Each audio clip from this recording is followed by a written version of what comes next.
My name is Abdul Yusuf. I am the president of Black Suffrage Network. I first like to welcome everyone who attended this event, elected officials, clients, customers, community members, everybody alike.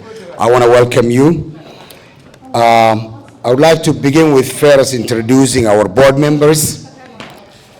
And I like to request all board members come and stand up and come here with us so we can see you. Black Suffrage Network, as you all know, the word suffrage means the right to vote. What Black Suffrage Network stands for, and actually at the beginning we started for looking for black votes, but we ended up getting all minority and low-income votes.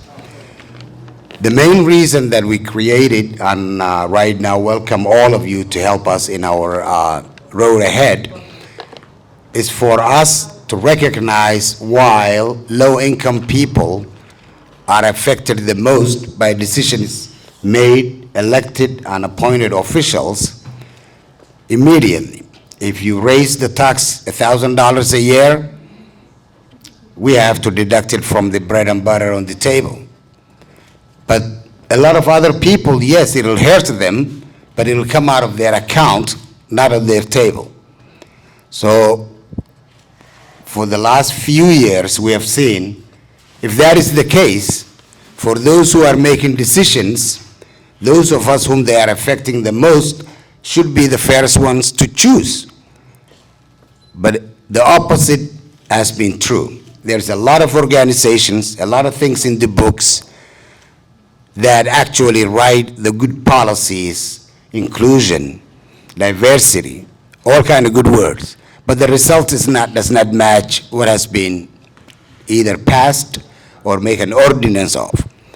Black Suffrage Network, and we will be changing our name to Community Suffrage Network, is mainly asking why, and then trying to find how can we correct it.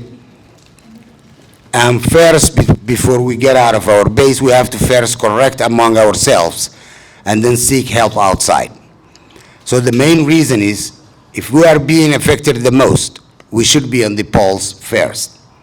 Policies are not done overnight. It takes time to develop an ordinance or a policy. We have to be part of that process, so we can be part of and at least even if it doesn't become what we want, does not come out, we at least have a say in it. So that's the main reason, actually, that's behind the organization called Black Suffrage Network. And at the end of the day, we are trying to get our share of the equity out there. Thank you very much.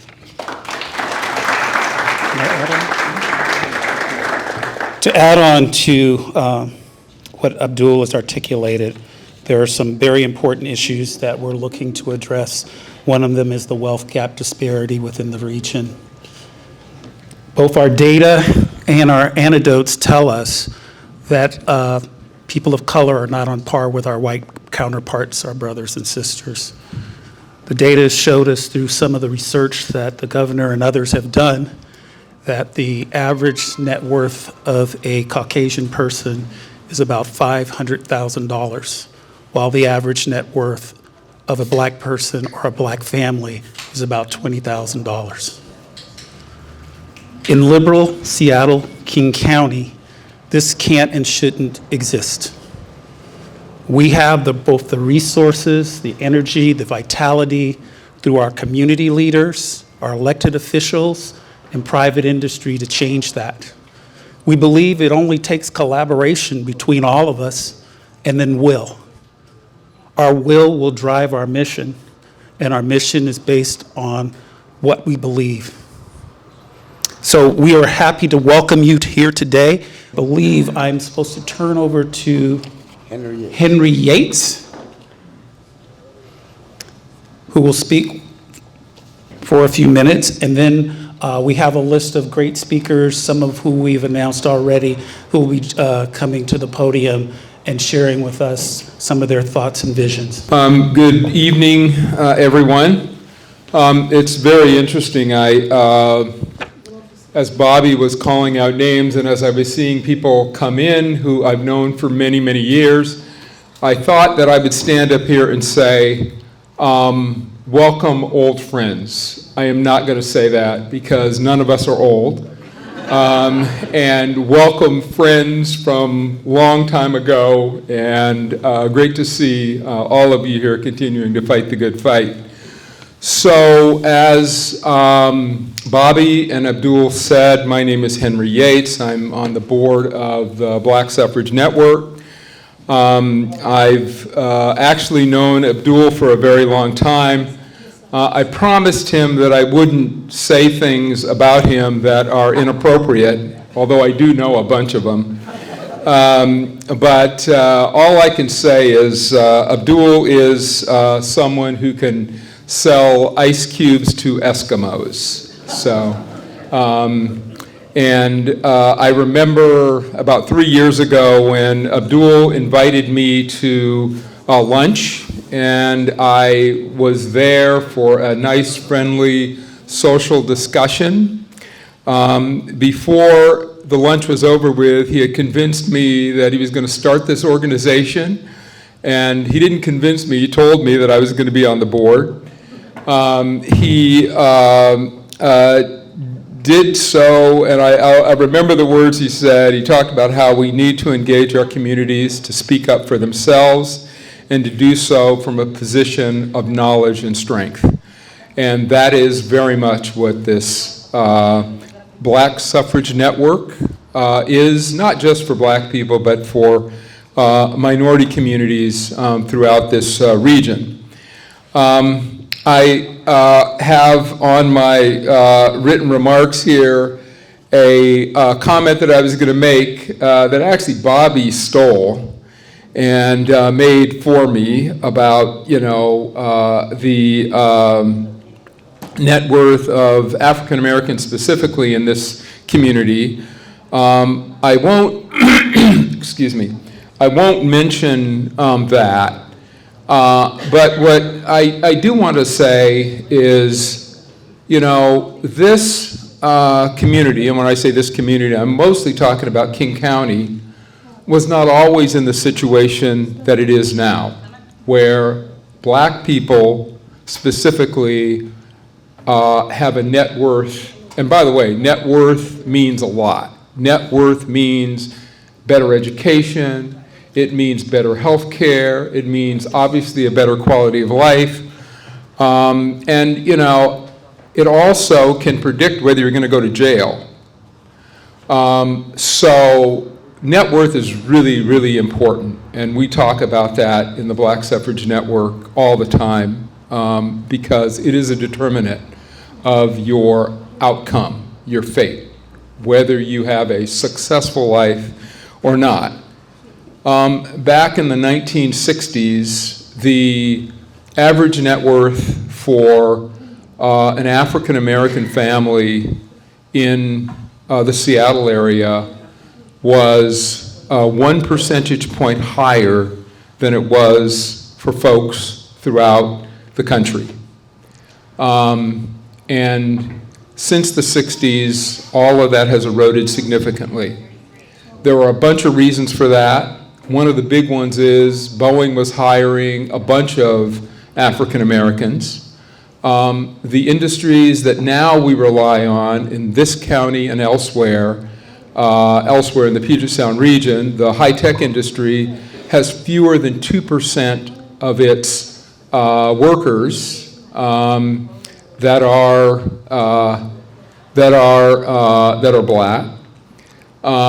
So the shift has occurred with the industry we used to rely on and the one that we currently are relying on for jobs for our community and actually not just jobs, but even businesses in our community that are frankly not engaged in in the largesse that is part of this very thriving region. So let me talk about a particular item that we have spoken about often and give everyone a bit of an assignment. And I don't want anybody to get in trouble with this assignment, and I'll explain later. So when you pass by a construction site, and I don't care if it's a building going up or if it's a highway being built or a bridge or whatever, those of you in West Seattle, you've got an opportunity, Mr. County Executive, you've got an opportunity to see bridges being built all the time. And you can go real slow past those bridges because they're not. I'm being critical here, and I know the city of Seattle is responsible for that. So Manisha, please don't. So anyway, please observe the numbers of black workers that are part of that construction activity. Those are some of the highest paying jobs that anyone can get without a college degree in this region or any region in the country. And you will find what I have found, which is black people are pretty much non-existent on those jobs. I mean, every once in a while you will see one of us, but I will just tell you, usually when you see one of us, we're working for the city. Or we're working for the county. We're not, and no offense, I know the city, the county pay really well. I used to work for the port. The port's the same, it pays pretty well. My wife worked for the county, and the wages are great. But compared to those folks working in construction, it pales in comparison.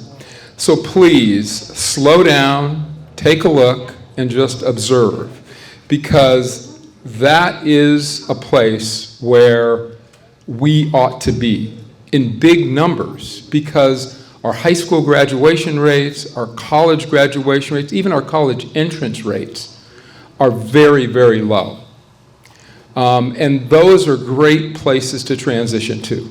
$70 an hour, $60 an hour, all that sort of thing. So I just want to mention that. My wife pointed out that it's kind of ridiculous for me to tell you to go slow past a construction site.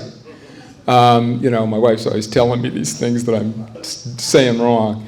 But anyway, I'll still say it. Go slower than you might otherwise.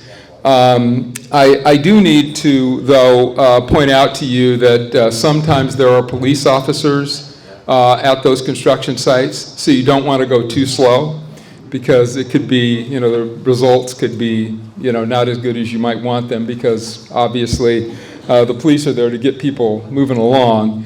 But please, just take a look and you'll see what I see and what all of us see and all of us know.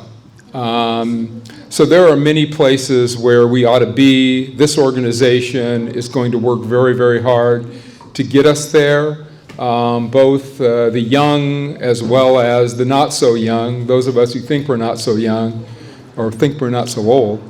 But the bottom line is and I think Abdul's given me the hook here, so I will end my comments, and thank you very much once again for being here, and the best is yet to come.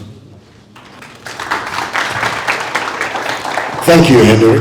Thank you, Henry. I'll add one more thing. When you look at the construction site, and then if you see a police passing by you, especially in South King County, let me know how many colored people that you see. And then if you see a firefighter, check it out. Even though in the South County, we usually say the minority, majority districts, but then the fire department, the police, the contracting services, all these things does not really reflect the demographics of the people who live in this area. So for this organization, we don't know exactly everything We know a little bit. We want to work with you, those of you who have more knowledge of what we are doing, collaborate and make it a central point where we collect data and act according to the data. And I thank you very much for that. And right now, let me welcome our featured speaker, Dr. Johnson, Washington State Chief Equity Officer. Jumbo! How's everybody doing this evening? Thank you, Mr. Youssef, for your leadership. Bobby, wherever Bobby is. Henry Yates, it's always a pleasure. Board members from the Black Suffrage Network, elected officials, and you. Greetings, blessings, love. Clearly, I'm not Governor Jay Inslee, yet I am honored and blessed and considered a privilege to be standing here on his behalf this evening in your presence.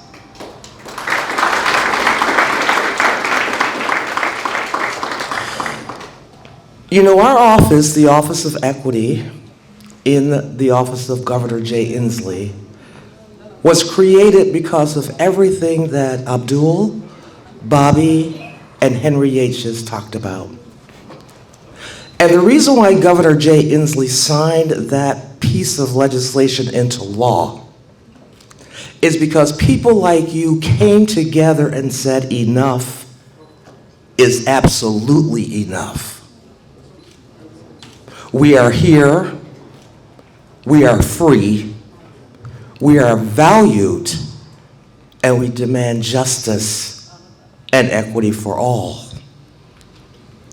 And if Governor Inslee were here, I do know that he would say that the arc of the moral universe is long, yet it bends towards justice. And if indeed we're going to have equity and justice for all in our state, then we need you to help us to bend it. And that quote is a quote from Dr. King.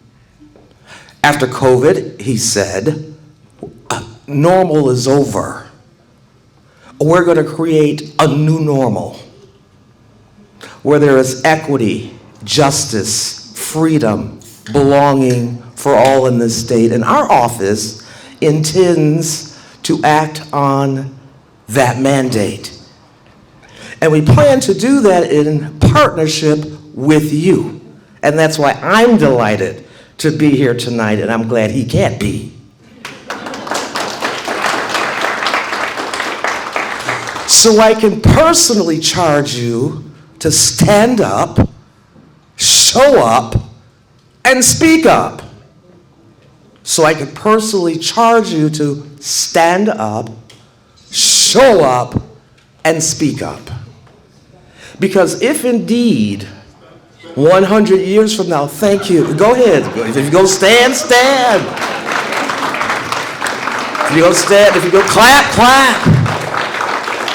Stand up, show up, and speak up. And since you're standing, then this is what I'm going to ask you to do. Repeat after me and say, I am still here. I belong here. I have a right to be here. I shall be seen. I am free. I am beautiful. And I refuse to die. I'm not asking you for anything that's not already mine. We are here together to demand what's ours, what's our children's. We are going to live a legacy. Give yourselves a hand. If you mean it, clap.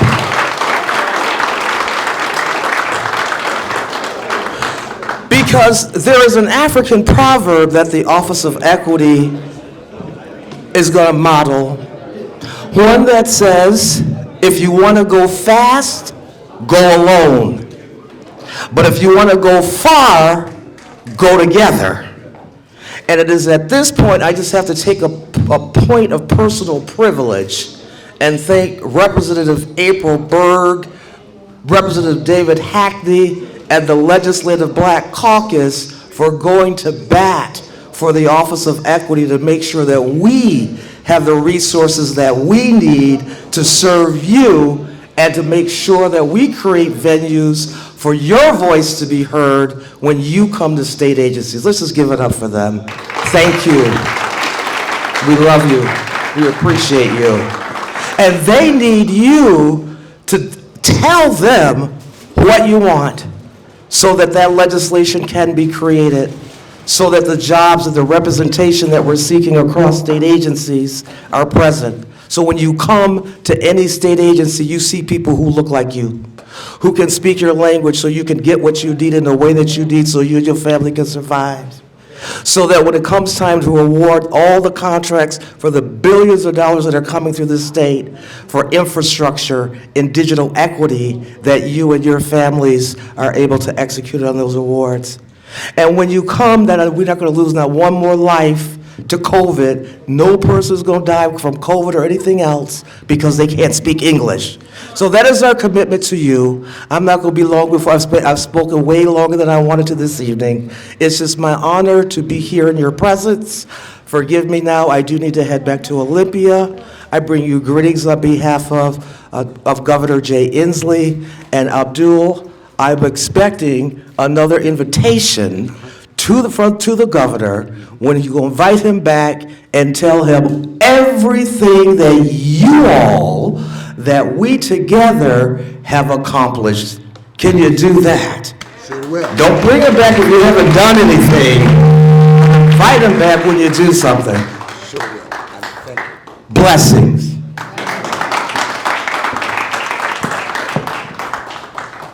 And I thank Dr. Johnson, the amazing speech that she just inspirational, and beyond that too, and I thank her for that.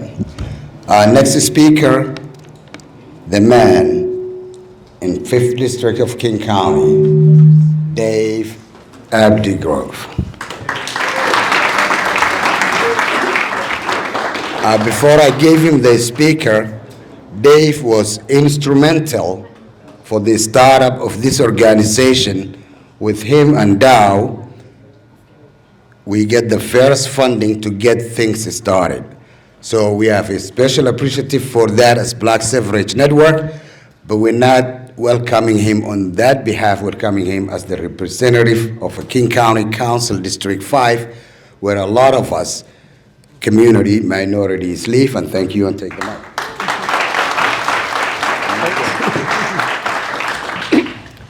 Boy, Dr. J is a tough act to follow.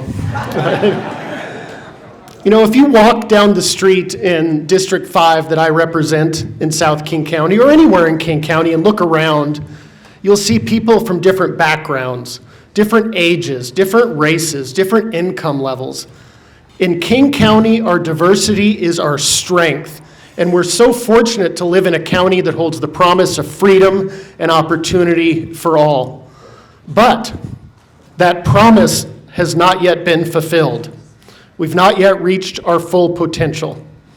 For example, in King County, the average Black household earns half the income of the average white household. In King County, if a baby is born to a Black mother, it is twice as likely to die before their first birthday as a baby born to a white mother. In King County, if you're a Black adult, you're expected to live 4 years less on average than a white adult. In King County, if you are a Black adult, you are less likely to have insurance, you're less likely to have a college degree, but you're more likely to be evicted, more likely to be food insecure, and more likely to live in poverty. And as was mentioned, finally, in King County, the average white household has 20 times the net worth of the average black household. Let me repeat that. The average white household has 20 times the average net worth of black households in the Seattle area. I believe that all people, regardless of our differences, have value, have something to contribute, and deserve equal rights and fair treatment. Those are our values, and that's why we're here, to launch the Black Suffrage Network, to build power in the community, to organize, to work with elected officials, to deliver real results, and to make change that's lasting. And to close that wealth gap. I want to end by mentioning that over the years, I've worked off and on professionally as a basketball referee for high school, youth, and adult basketball leagues. And I've learned that my job as an elected official and my job as a referee are very similar. In both cases, only you know in your heart whether or not you're being fair and doing the best job you can. In both cases, there are people literally yelling at you while you're trying to do your job. And in both cases, when the game's over, you slink off the court, disappear, and everyone's mad at you. Which is why it is so awesome to be here tonight, to be among friends, people united around shared values, to look out and see smiling faces for a change. Tonight is a great evening. Congratulations and thank you. That was very good speech, Dave. I also just want to add, what we are asking for is not a handout. We are business people. We want to be part of the contracts. We want to be part of what's going on. We've got great friends, Punjabi, Africans, African Americans. We are business people. But the doors are closed. So how can we open these doors is the main question. One more. Our own Monisha Harrell, Senior Deputy Mayor of Seattle, but I call her the big sister. Thank you. I would not have missed this event for the world. One, Abdul texted me, he said, "Are you going to be there?" Absolutely. And for one very simple reason. Abdul is not just talk, he is action. He has shown and proven over his years of service that when he sets his mind to something, he will pull the community together and he will get it done. What Abdul has shown me over many, many years is that when he makes a call, you want to return it because it's important. It means that on the other end of that call is promise, not just for his community, but for all communities. What I've seen with Abdul is that when there is an opportunity to climb, he does not climb alone, but he brings all communities with him. And that is why I take his call. I want to give a special shout out to all of the other people who are helping and serving here today. I want to give a special shout out to Nafiso, a truly unsung hero in the work and a true soldier in making sure that all of the details are accounted for. I know how this community stands up and fights together, and I know that you need good leaders like Nafiso behind you in order to make sure that all of the vision of a man like Yusuf can still come forward. So thank you very much.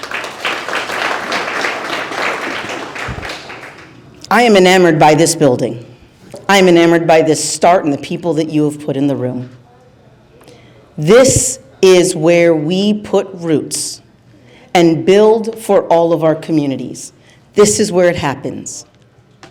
I have seen what they have done with a nickel, and I am encouraged to see what they can do with a whole dollar. This is where we build. This is where we set up shop. This is where we fight for the future.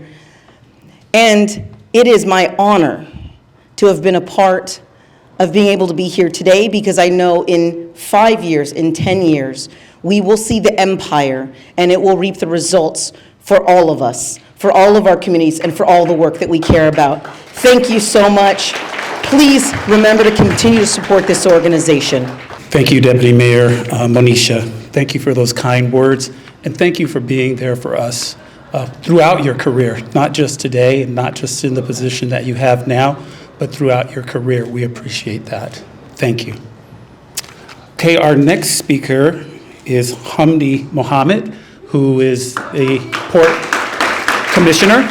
Assalamualaikum. Good evening, everyone. How we doing?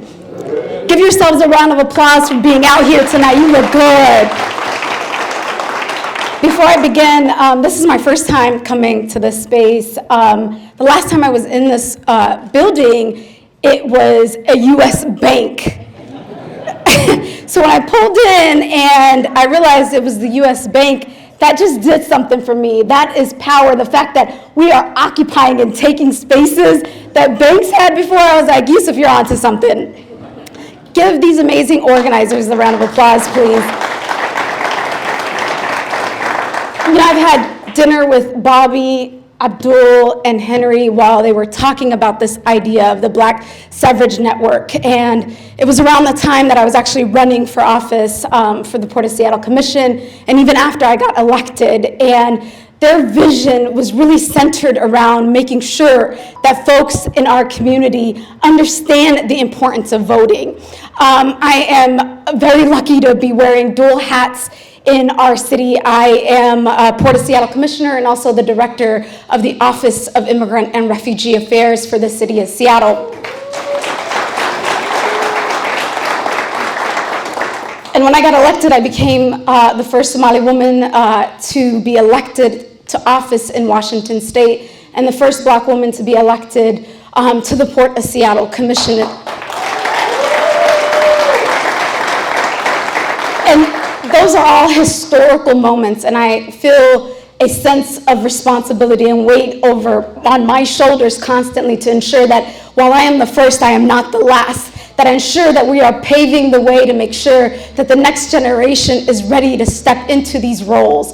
And even serving as the Director of the Office of Immigrant and Refugee Affairs, often I talk about the importance of including the African American, the civil rights movement as part of the immigrants' rights movement. A lot of us who come to this country as immigrants and refugees come from small towns and villages across the world. And we come to this country for security and for protection. And often we don't understand the dark history that is part of the US history. And it is our responsibility to ensure that we understand who paved the way for us. The seeds of my success was planted in this region long ago by African American leaders and civil rights leaders. And to me, the Black Suffrage Network is about that. It is about making those connections. And one of the things that I'm celebrating tonight is just the diversity in this room. When we are able to come together, we can do anything. And I'm looking forward to partnering with Abdul, Bobby, and Henry, and all the members of the board to ensure that this organization continues to grow and people understand the importance of showing up for each other. Thank you all for the time.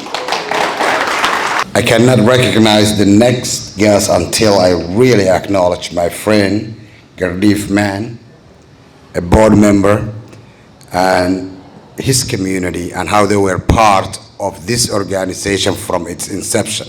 So I wanted to make sure that we recognize Gurdjieff and his community and what he's brought to the Black Suffrage Network. While we speak about the Black Suffrage Network, it is a group of communities bound together with mutual cause. And Gurdjieff, when he joined us, well, he was always with us. I shouldn't say he joined us, but he's always been with us in the fight. But he is committed to working with us and the communities that he represents, that we represent together. We're bound together. And I wanted to make sure through the process that we recognize the work and his community has done on behalf of the broader community. So thank you, Gurdjieff. And know that as we speak about the Black Suffrage Network, these are our brothers, and we are one community. As Abdul used to always say, if you take, what was it, 2 sticks and put them together, you put 100 sticks together, there's power. With that, thank you. I want to bring up our U.S. Congressman Adam Smith, who's been a champion for us throughout the years. Adam is not only a champion, but the best kind because he's available. They always say the best ability is availability, and he's been available to us to listen to our needs, to work as a champion on our behalf. He is also a brother. I've gotten to know Adam pretty well over the years, and again, he's always been there for us as he is here today. So Adam, thank you. Well, thank you very much. I want to thank Bobby and Abdul and Henry for all their incredible work, not just in bringing this organization together, but across the board and the board member. I do feel like we should get a group of people together to yell at Dave at some point during the course of this, just so he feels more comfortable. What's going on? So we'll work on that. Look, economic inequality is the biggest challenge that we face in this country. We've seen it in this region, the concentration of wealth and the inability of people struggling at the bottom to have the basic economic opportunity that is supposed to be the American dream. And nobody suffers from that more than the Black community specifically and the BIPOC community more broadly. And what this group is all about to me is stop talking about it, stop throwing out the statistics. What are we going to do about it? And that is what Abdul pitched this idea to me about was, we want solutions. And you have an incredible amount of talent in this room. You know, you've got the county, you've got the city, you've got the legislature, you've got business leaders. This is a group of people that can actually bring about change to that circumstance. They got the power and they've got the ideas. So I look forward to working with all of you to find those solutions so that we don't just, have the statistics to show how bad it is, but we have the statistics to show the people that we're helping. And that's what this is about. And you look at South King County, where I've spent my entire life, and you look at people struggling to put food on the table, struggling to pay their rent, struggling to pay for health care, struggling to get access to education. Well, wealth is what gives you the ability to do that. During the pandemic, there was all the talk about the disproportional impact on people who were struggling. Well, that's because they had no safety net. They had nothing to fall back on. Building wealth gives you that option, gives you that ability, and to pass it on from generation to generation. I mean, how many children were able to start their business because they had a family member that gave them a small loan or a job or an opportunity? You've got to build that wealth. And in this country, it is positively shameful the degree to which the Black community has not been given those opportunities and the broader BIPOC community has not been given those opportunities. I look forward to working with this organization. I look forward to coming to this meeting sometime very soon and talking about how things are getting better and what we've done to make that happen. So I look forward to working with you. Thank you. Thanks to the Congressman, Adam Smith. Right now I'm going to call my brother, my colleague, Mr. Gurdjieff Mann.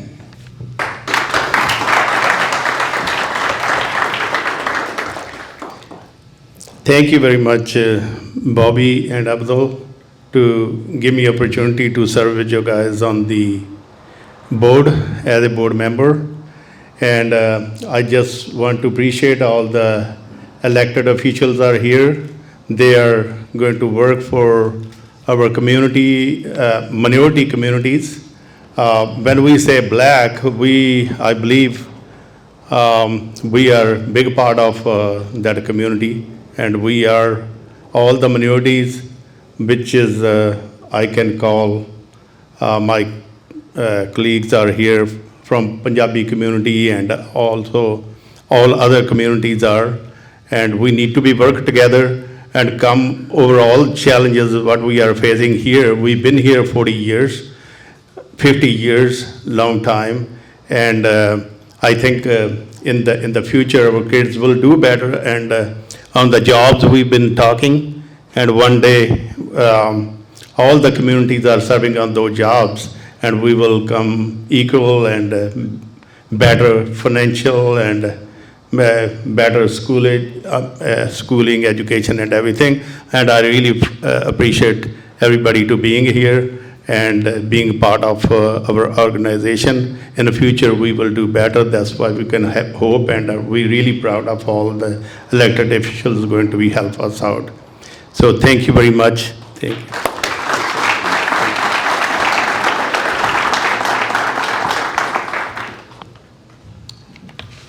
I think we're almost coming to the end of the session. We have Pastor Lawrence Wills, but he is not here today, but he's head of the African American clergymen or the church, and he sent a note that he stands with us and will work with us towards the civic duties of which we want to take on. Right now, I thank Executive Dow Constantine for being so patient. Once you become a keynote speaker, then it's got a little problem. You got to close it up. So I would like to welcome the keynote speaker of the event, Mr. Dow Constantine, King County Executive.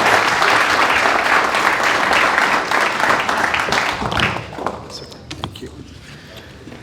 Well, thank you, friend. Thank you, Abdul. I was preparing to give brief remarks, and then I walked in and he used the word keynote. So I've been spending the last hour vastly expanding what I was going to say. So settle in. It'll be a bit.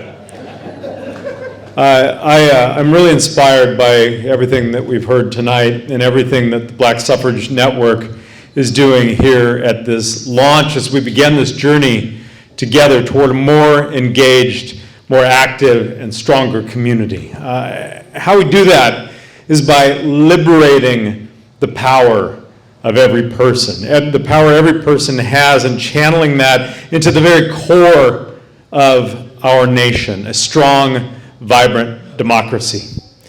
The power within each person, the power that every person has, and the Black Suffrage Network is working to grow throughout the region, is power that we all know has not always been respected, has not always been allowed to come into full bloom. Power in this nation has not been shared fairly or equitably or even morally. Upending disparities in voting, upending disparities in elections will have enormous impacts. And that is exactly what this network will do. It will take the potential of America and make it real. But that takes work. With more engagement in voting in our democracy, with more power, this community, these communities, will have your voices heard in important policy conversations across governments. As Abdul said, we'll open doors, we'll break down barriers, we'll be a uniting force, bringing together those who have long been distant, maybe even divided. And we know this work is critical. In this primary election we just had, only 39% of voters, fewer than 2 in 5, actually cast a ballot. That means only a fraction of our neighbors had their voices heard. And importantly, elections are often decided by a very few votes. It is a cliche to say it, but I will say it again. Every vote counts. Senate race in the 47th district in Kent and Auburn, decided by 65 votes out of more than 30,000 cast. The 2000 presidential election that in many ways cast the future for our global climate and resulted in 2 of the longest wars in American history, decided by a few hundred votes way down in the other corner of the country in Florida. Every vote genuinely matters. Every vote is absolutely essential. And think if the people who voted were representative of the people of America. What a difference in the outcomes. That's what this network is about. Now, we all know what happens when we let those who want to divide us win. Schemes to make it harder to vote are being rolled out by legislatures in many corners of this country, and being allowed to stand by this Supreme Court. Well, we won't clearly let that happen here. But more than that, your work is going to help ensure that in Martin Luther King County, every voice will be heard in our democracy. I am so pleased that King County is able to help the Black Suffrage Network get this started, and I'm honored by the presence of our county council members, Councilmember Zahalai, Council Chair Balducci, Councilmember Up the Grove you heard from. We are united in our commitment to create more democracy, more equity, more genuine justice in our community. We will do it imperfectly, we will do it haltingly, we will make mistakes and fail, but we are committed to making it happen. And not just the Black Suffrage Network, but other organizations that we need to give some help to get the ball rolling. We will be there for them too, because this is the direction we've set out on and we are not turning back. Together, you will build power, you will strengthen communities, you will ensure that we can keep our commitment to being a pro-equity, anti-racist, not just government, but county and region. We want to be the example of what America must become.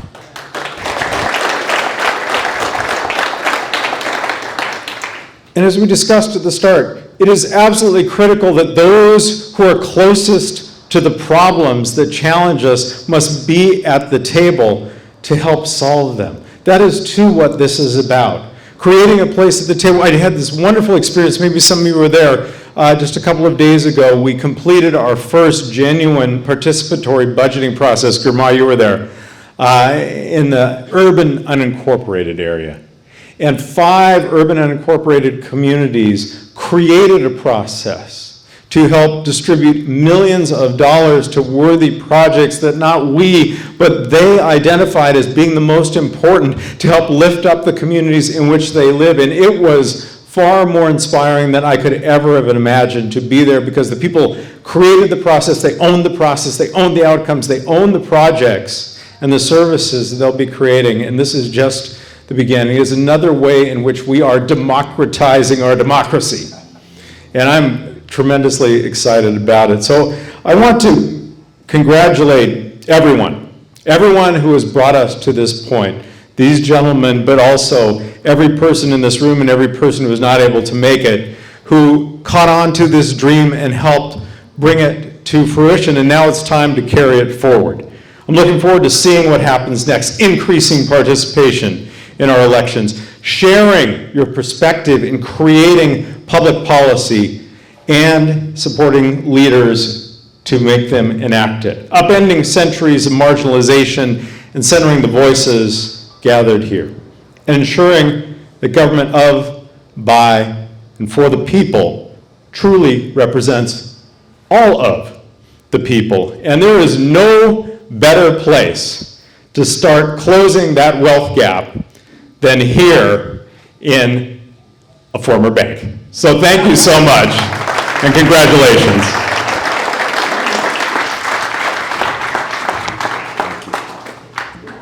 Wow. Thank you very much, Mr. Executive. Very warm and actually looks like the real keynote speaker. Give him one more applause.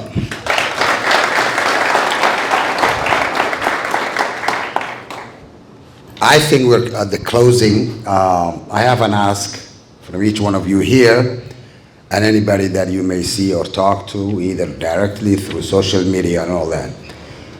We're not asking for something that's not ours, and we're not begging for anyone for anything.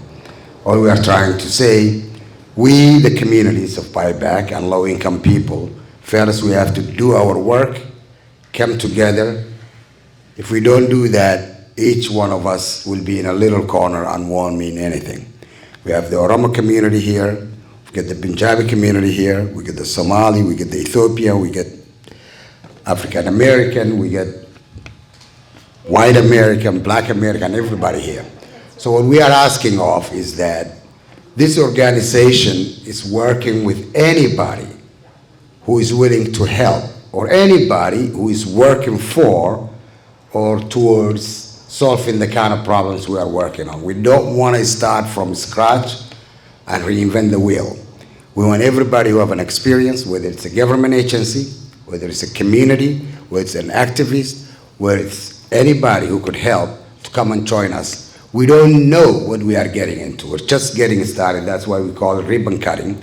We want you to help us so we can help you and help each other. Do you want to say a word? Closing.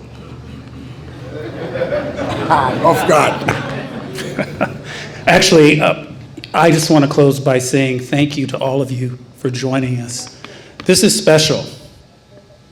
It's a special moment. It's a special time. There have been many nights, evenings, Abdul and I talking late into the night, and it's like, okay, well then we got a three-way Henry in.